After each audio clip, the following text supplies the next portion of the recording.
All right, so in chapter 11, we talked a lot about inflation.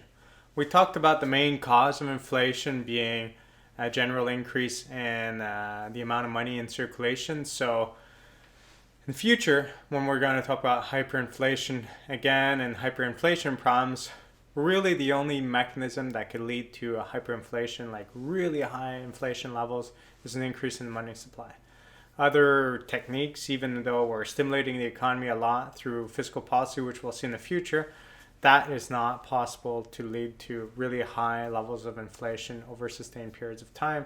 It just can't happen, and we'll see why when we get there.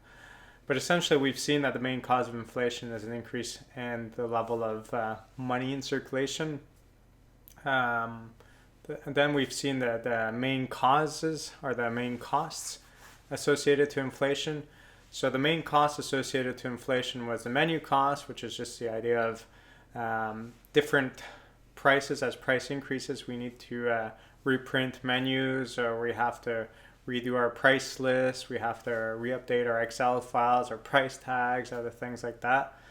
And some people could think, well, okay, that's not too much. But there's also the idea that if you're like a chiropractor and you normally charge like $60 for a treatment, you might not want to increase it by $2 every year. So you might wait a few years and then you increase it by $10, which is what many people do.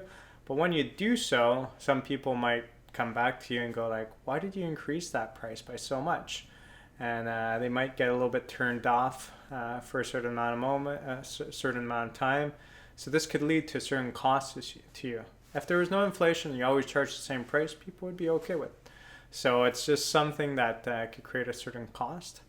The shoe leather cost is really the cost of walking around, like wearing our shoes, the transaction cost, the fuel, and everything else associated with keeping as little money as possible as cash or money in checking accounts, because it's that money that is going to lose purchasing power as there's high levels of inflation. So we want to keep it as much as possible in assets that generate a certain level of interest that compensates for inflation. So if you buy land or if you buy real estate or stuff like that, typically that's going to go up in value as there's high levels of inflation, because all the goods and services out there go up in value, so stocks as well.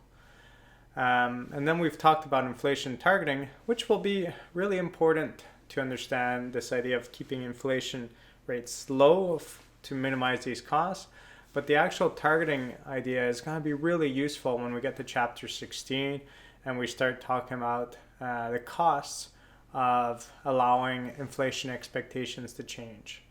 It's going to be very important once we get to that point. So this chapter and chapter 16 are quite heavily linked. However, chapter 16, it's ideally we learn some of the stuff in between before we move on to that. So just keep in mind that these menu costs and shoe leather costs is not the only cost associated with inflation. There's other ones as well, which we'll see in this class.